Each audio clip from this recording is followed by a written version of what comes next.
Hi, this is the Strymon Iridium. Now it's an amp and cab simulator pedal. It's just a brilliant piece of equipment.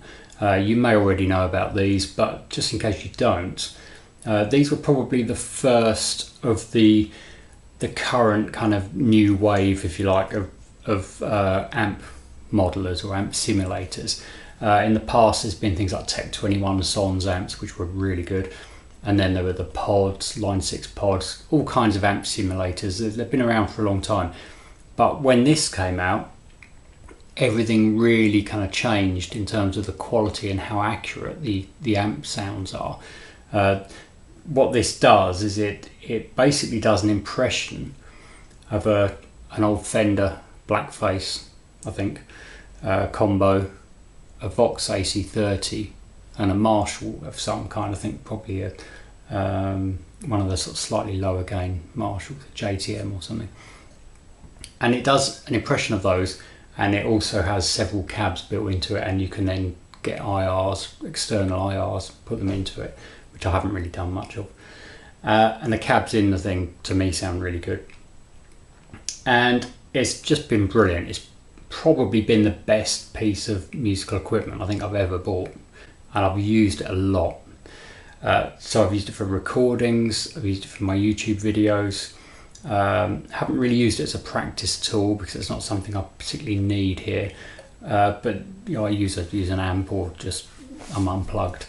But it's a brilliant thing. Anyway, so I decided to get rid of it. Now at the time of making this, one of my pupils has just bought this. So it's definitely sold. And I thought I'd come on here to try to explain, maybe to myself, why I'm getting rid of it, because it's so brilliant and I love it. So why am I selling it?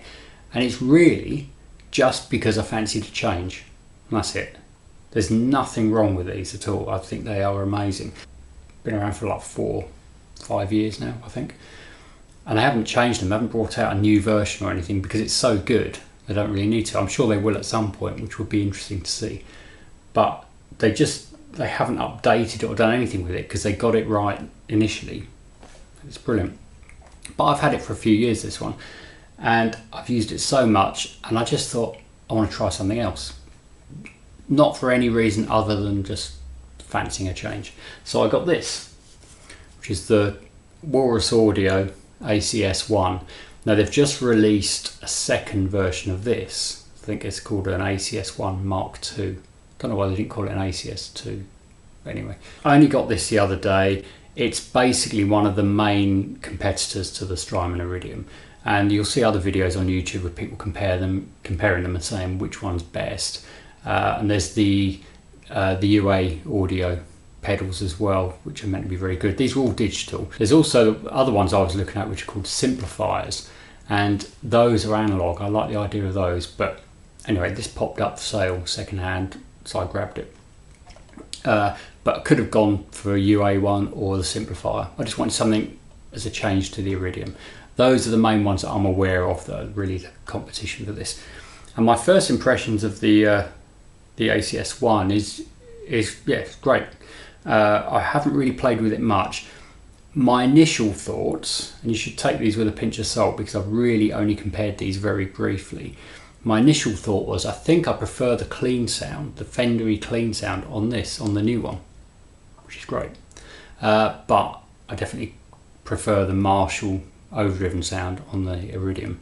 Now it might just be that I need to play around with this more. I'm pretty sure these should be able to, you should be able to get the same sounds out of both of these, I think. Let me know in the comments if you've got experience of both of them and whether you think you can get exactly the same tones on them. I would imagine you can, or very close, but they certainly have their own characters a little bit as well.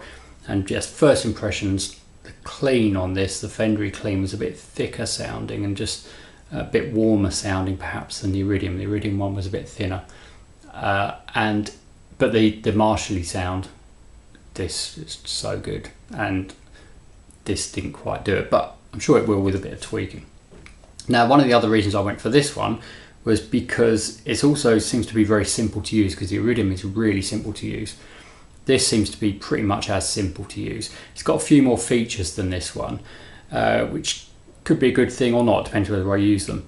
It's got a boost function, which is good. The Iridium hasn't got that, but it has got a favourite setting. I use that a lot, so you can save one sound in there, so you've then got it effectively as like 2 pedals, because you can have the favourite setting regardless of where these controls are at the time. As soon as you press that, you go back to your saved setting, but then you could switch that off and you'll be using the controls as they're set there, so you've got 2 sounds at any one time, which is probably good for live use. Not that I've ever used this live. So this one has got the boost, which is extra. It's also got, I think it's got a lot of presets that you can save. You know, this has got one, but I think this has got loads, like 100 and something. It's got a lot. And it comes with 3 presets, which I haven't even tried yet. I want to try those. So that's quite a good feature that this one's got. And then the main selling point of the Walrus one is you can have, it's got the same 3 amps pretty much as this one, but you can have 2 of them at once, split left and right. And that, I think, is a really cool feature, and I haven't tried it yet, but I would imagine that's something that's really going to sort of lift this up above the competition, I would have thought. So that's a really good feature. You can have 2 different amps. So you could have an AC30 on the left and a Marshall Blues Breaker on the right. That's a really neat idea, I think. In reality, I don't know if I'll use it. We'll see. They've both got headphone sockets. Well, so both got USB connection to update them. As soon as this arrived, because it was second-hand, I updated it. The Strymon, I've never had to do that because they don't really release updates for these, I don't think, as I said, well, not that I'm aware of. You might know different, so let me know. But they didn't really need to update it because it's so good. So, and apparently the updated software on this has really improved it, apparently, you know, compared to how they were when they first came out. Anyway, so it's a bit of a review of that, or first impressions of that video as well. But the main thing I want to do is to talk about why this is going. Undoubtedly, I'll probably end up with another one of these. If they release a second version, I'd be really interested to see what features it has. But I don't know whether they will. But this has been an amazing thing, and I will probably regret it going as soon as it's gone. So it'll be leaving here in a couple of days' time. So I'll be sorry to see it go, but also keen to explore what this can do. Please let me know if you've got either of these, or especially if you've had both of them. Which one did you end up using? Which one did you end up keeping? Let me know in the comments. Okay, thanks for watching.